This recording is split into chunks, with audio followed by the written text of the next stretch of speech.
It is clear that stereotypes, prejudice, and discrimination can dampen our ability to function in a moral fashion. Inequalities can be sustained and justified if we fail to acknowledge how our minds operate and if we choose not to take action. With this knowledge in mind, it is important to consider how people can help to combat the negative effects of judging an individual based on his or her group membership.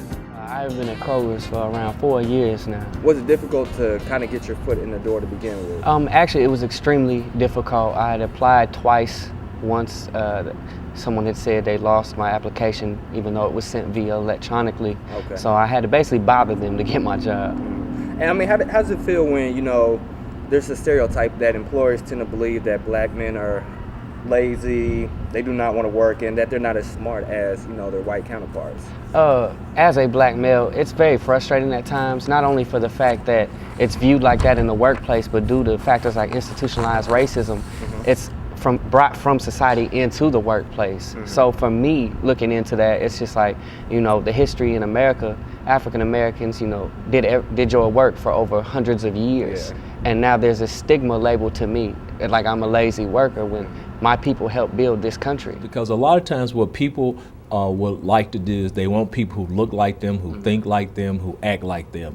And when you look at a working environment of that nature, you'll never have diversity. Yeah. I tell a lot of people with my personality, I wouldn't want to work with somebody who acted like me, because that'd be too many strong personalities. But it's all about variety. You have to be willing to take a chance on people. Allow people to have access, let them get in the door, and then allow them to prove themselves. The challenge posed by the increasing cultural diversity of the American workforce is possibly one of the most pressing challenges of our time. Though one may practice discrimination, it is often reinforced by rules and policies that have been established for many years by the organization. This discrimination, when employed, leads to difficulty for blacks in the organization to advance.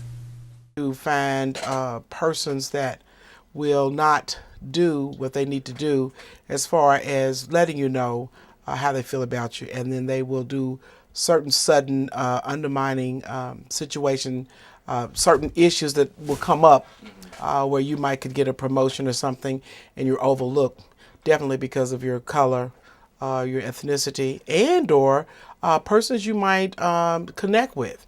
You might be a part of a group that is not accepted within our society. And so that too will hinge upon a way in which you can be discriminated against too.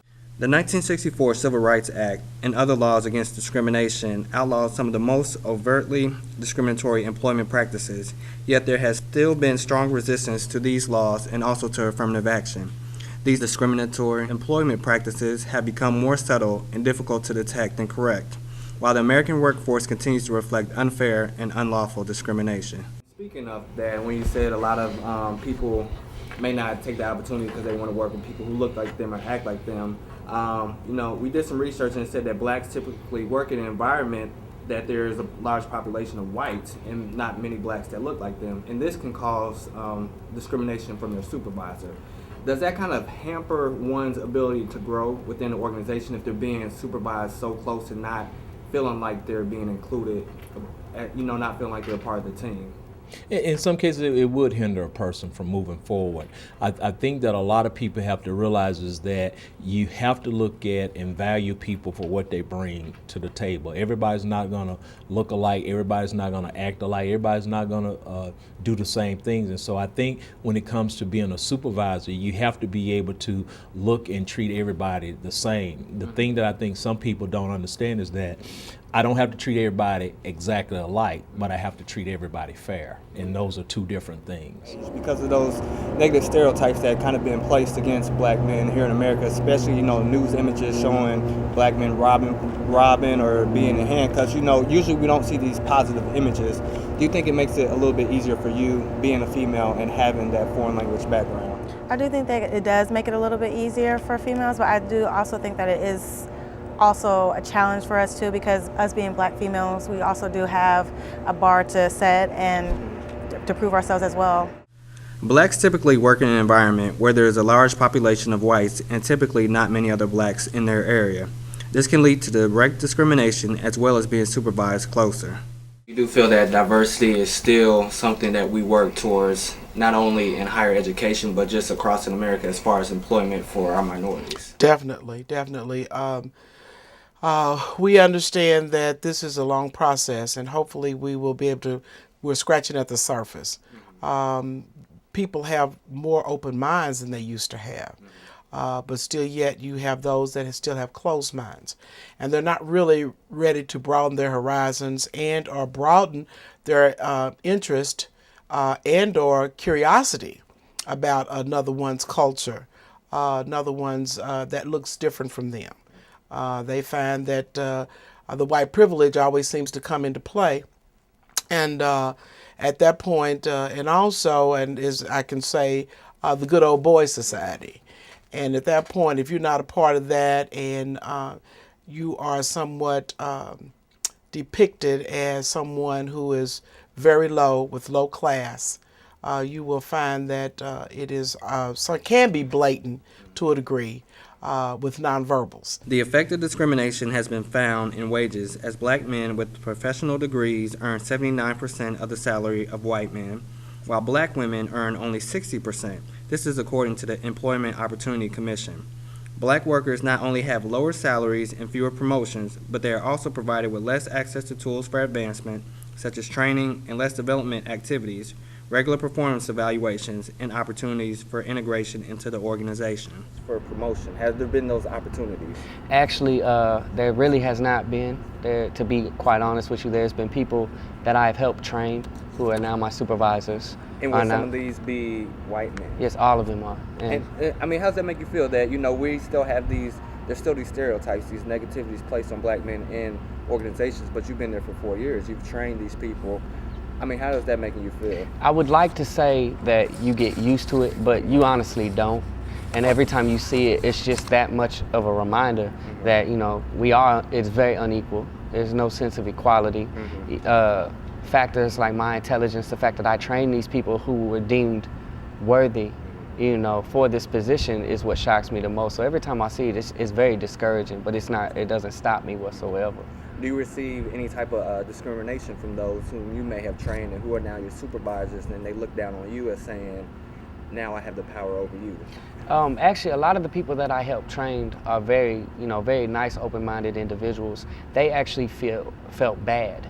Being promoted. They wanted to make sure there was no issues between me and them because they recognized that wasn't right. So as far as that goes, at first it was kind of uncomfortable because they didn't want any kind of, friction between the two of us. But, they recognized what was going on and they actually felt bad about it. A person wants to feel included, because if I don't feel included in my work environment, why would I stay? If I don't feel a part of the team. And so I think sometimes we as African American men, we do deal with a lot of pressures on the job, at work, at home, regardless of the situation. I think we can deal with a lot of pressures, but when it comes to ensuring that you're feeling important, if you're not getting that or you're not being treated the same way as some of your counterparts are, you wouldn't stay. And I think that's the thing that a lot of times supervisors have to realize, is that what I do for one, I have to do for the other. I can't pick and choose. And a lot of times as an African American, I will be able to sense those things because of having dealt with that in some cases. And when a person has not had to deal with that, they'll say, oh, I didn't know, my bad. And those are the things that you have to consciously think about. Even the most effective education programs cannot always combat the effects of stereotypes, prejudice, and discrimination. It is therefore necessary that policy be created which reflects our current social realities. Have you been challenged so far, either in college or, outside of college? Do you feel you've been challenged because of who you are? I definitely do feel like I have been challenged.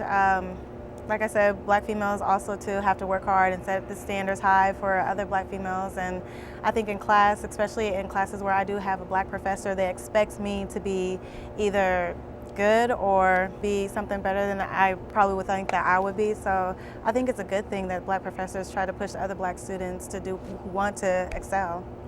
Are you kind of wanting to get your master's because you're not ready to get into the workforce yet, or you just want to go ahead and continue that education? I just want to go ahead and continue that education while I'm young. I don't want to wait and then actually just say, well, I don't want to get it. So Have you heard many success stories of young black women as far as yourself, getting into the nursing field and having success? Definitely. I have a couple of friends who have actually gotten into the nursing field, and I have a friend in one of my classes who said that she knows a whole bunch of people who are in the nursing field who are African American women.